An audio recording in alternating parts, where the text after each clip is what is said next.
안녕하세요. 세금폭탄 처리반 장민 세무사입니다. 안녕하세요. 이영훈 세무사입니다. 세무사님 요즘에 네. 주식에 대해서 관심이 엄청 많잖아요. 뭐 전 국민이 관심이 많죠 지금. 네. 네. 우리 동학개미들. 네. 승리했나요? 개미들이? 저는 실패했습니다. 아, 그래요? 예. 저는 뭐 그냥 전 연식이 오래된 개미라서. 네. 저는 약간의 수익. 그래요? 네. 대단한데. 네. 그래서 동학개미들이 보니까 최근에 67%인가 평균 네. 수익률이 된다고 네. 하더라고요. 네. 네. 뭐 아무래도 너무 많이 빠졌었으니까 네. 사실은 뭐 그만큼 반사이익은 받는 건 당연하긴 한데. 네. 그래서 네. 주식 관심이 많아진 것만큼 네. 주식에 관한 세금에 대해서도 관심이 많잖아요. 자연스럽게 이제 그렇게 되겠죠. 네. 뭐 저희가 기존에 올려드린 영상에서도 네. 저희가 뭐 세율이라든지 네, 기간 그리고 과세 대상에 그렇죠. 대해서 말씀을 드렸는데 오늘은 뭐 그 얘기를 하려고 하는 건 아니고요. 네. 좀 오늘은 저희가 주식 양도세 신고를 하면서 네. 실무적으로 좀 논란이 되고 있는 부분에 대해서 좀 말씀을 드려보려고 그렇죠. 해요. 예. 뭐 여러 가지 문제가 있기는 한데 사실은 뭐 대주주 양도소득세겠죠. 일단 네, 네. 그런 신고를 할 때 그래도 가장 많은 쟁점이 되는 것은 어쨌든 이게 양도 차익이 있어서 그 양도 차익에 대하여서 세금을 내는 거잖아요. 네. 그러면 양도가액은 어차피 정해져 있을 거고 그렇죠.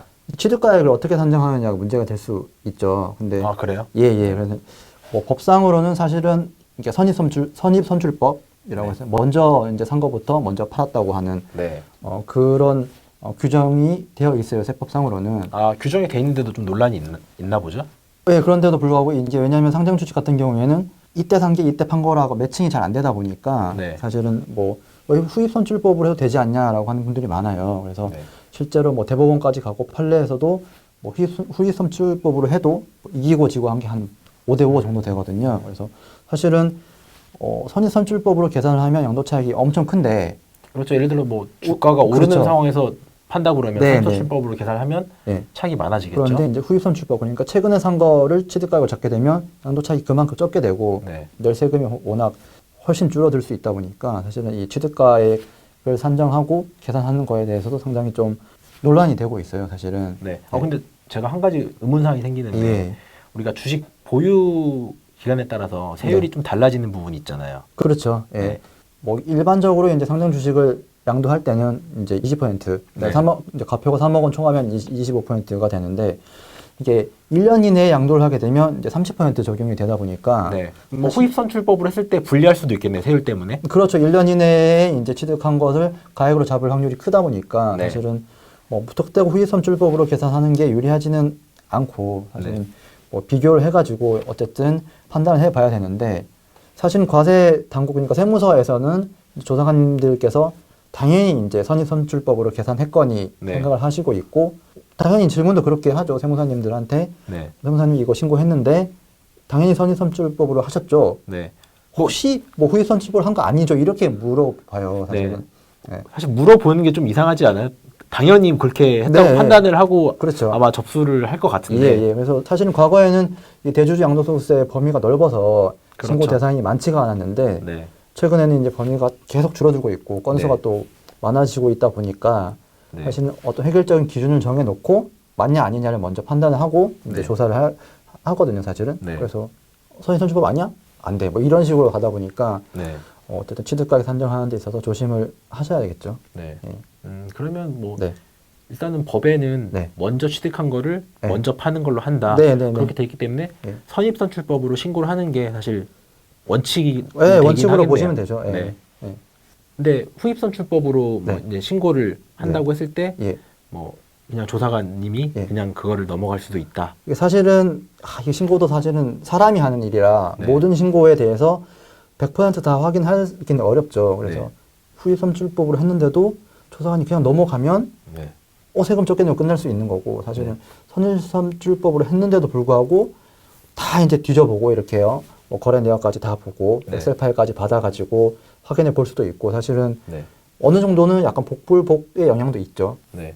근데 제가 알기로는 이렇게 주식 양도세, 상장 주식 양도세 신고를 하시는 분들은 네. 대부분 이제 뭐 새로운 세무사님을 찾아서 신고를 하시는 게 아니고 예. 자기가 투자하고 있는 증권회사에 연계된 뭐 세무법인이라든지 네, 네. 세무사 사무실을 그렇죠. 이용해서 신고를 하는 걸로 알고 있어요. 예. 뭐 비용은 아주 저렴하게 해서. 그렇죠. 사실 이게 참 그 주식 양도소득세라고 하는 게 사실은 한 번 사고 한 번 팔면 뭐 만약에 그랬다고 하면 괜찮은데 샀다 팔았다 만약에 많잖아요, 거래가. 그렇게 네. 되면 그런 것들을 다 취합해가지고 취득가액 산정하고 이런 것들은 다 세무사님들이 하셔야 되는데 뭐 실무적으로 보면 증권사에 연계된 세무법인을 활용하지만 계약할 때 네. 증권사하고 세무법인하고 계약할 때 굉장히 염가로 이제 계약을 하거든요. 아무래도 그러겠죠. 예, 또 양이 많다 보니까 네. 그렇게 되면 이 담당하는 세무사님들께서는 일은 양은 많은데 돈은 적으니까 사실은 네. 일할 맛이 안 나죠, 현실적으로. 네. 그렇게 되면 뭐 고민 여지 없이 바로 선인선출법을 때려서 넣고 이렇게 하다 보니까 네. 뭐 개인적으로 비용을 좀 더 들여서라도 다른 이제 세무사님하고 충분히 상담해서 네. 신고한 거랑은 또 결과가 많이 달라질 수도 있기 때문에 네. 뭐 그런 맹점이 사실은 있습니다. 예. 네. 그러면 뭐 이렇게 정리를 하면 되겠네요. 네. 기본적으로 선입선출법이 맞는 건데 네. 내가 모험을 걸어볼 수 있는 거죠. 후입선출법이 네. 계산했을 때 만약 선입선출법보다 유리하다고 하면 예. 내가 뭐 세무사 수수료를 좀 더 주고 그렇죠. 리스크 그리고- 테이크를 일부 하더라도 네. 해볼 만한 소지는 있다. 네, 주식이 상승하는 시기에 내가 그렇죠. 뭐 주식을 양도한 경우가 세금 차이가 엄청나게 많이 난다고 할 경우에는 네. 뭐 한번 모험 아닌 모험을 한번 해보실 수도 있겠죠. 네. 예. 그리고 방금 생각이 난 건데 저희 지난번에 올렸던 네. 그 대주주 양도세 영상 보시고 네. 질의 주신 부분이 있는데 네.